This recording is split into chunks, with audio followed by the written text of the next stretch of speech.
a universe not unlike our own, there lived a gargantuan race of immortal beings known as the Titans. They prospered long before man and helped the gods shape the many worlds. Yet, even in the splendor of all the magnificent landscapes they created, the Titans felt that something was missing. So it was that they pleaded the gods for sentient beings to be created and placed about the worlds.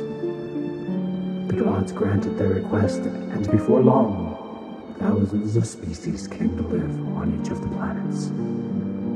The Titans saw this and pledged to ever serve the gods in any and all capacities. And so it began. For thousands of years, the Titans watched their beloved children roam about the new homes. More capable species began to develop and bind together in civilization. Meanwhile, like on our Earth, the less capable creatures stayed in smaller colonies and adapted as they continued to fight and survive. Still, the Titans felt that something was missing. There were numerous beautiful worlds and countless species and ever-developing races throughout the realm. Yet, there was nothing to define the landscapes, nor to shelter their sentient creatures. So it was that the Titans petitioned the gods once more. This time, they asked the favor of plant life. The Titans pleaded that the birds and other aerial animals could live in the protection of the canopy. The savage animals could find more sources of food than their own kin, and the lands could be sheltered from the blistering starlight that scorched them. The gods agreed, but with a singular condition. To settle all scores, the Titans could no longer remain immortal. To see their children flourish and to give them homes required significant life force. There were two ways to pay the toll: through sacrificing their immortality or through destroying their creations. Half of the Titans agreed, and so it was that they traded their lives for the continuing posterity of their children. However, some of the Titans were angered by the demands of the gods and became enraged. Their ire seethed and boiled, and eventually shrouded their worlds in clouds of darkness.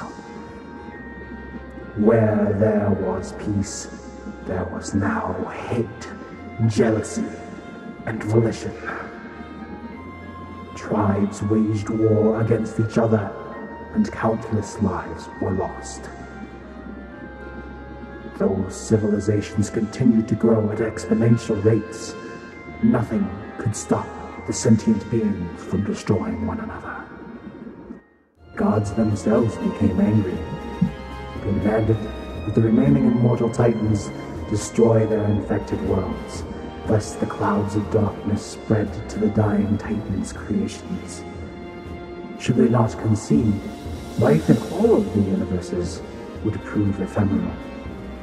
The immortal giants refused to destroy anything they claimed as theirs, and dared the gods to take it away from them. The Titans that sacrificed their immortality, upon hearing of this treason, banded together and pledged to defend their gods.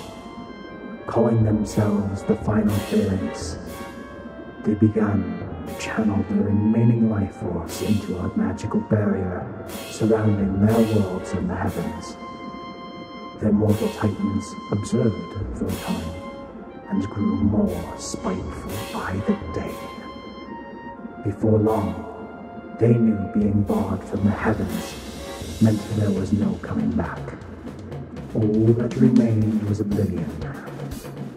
So it was that they waged war on the members of the Final Phalanx and sought to bring down the barrier.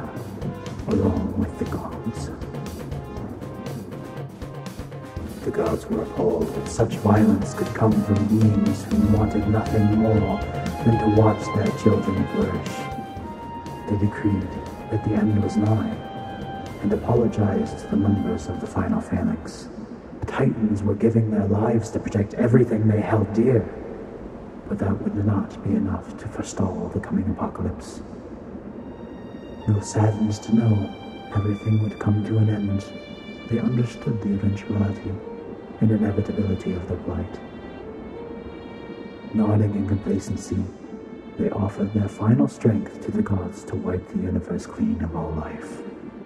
In a flash of blinding light, the universe was left blank, free of star, world, and light. The gods saw this, and though disheartened by the loss, they agreed. It was good. The universe lay dormant for thousands of years, until one day, the gods knew it was time to try again.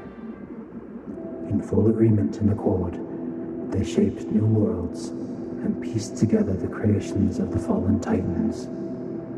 The universe stood as it did long ago, and the gods smiled and were pleased with their work. Yet something was still missing. Maybe the youngest of the deities knew exactly what to do. Upon the hills of the first planet which received life, she gave life to a single daisy. The flower bloomed and lived peacefully in its new world. It was unique, and it was beautiful.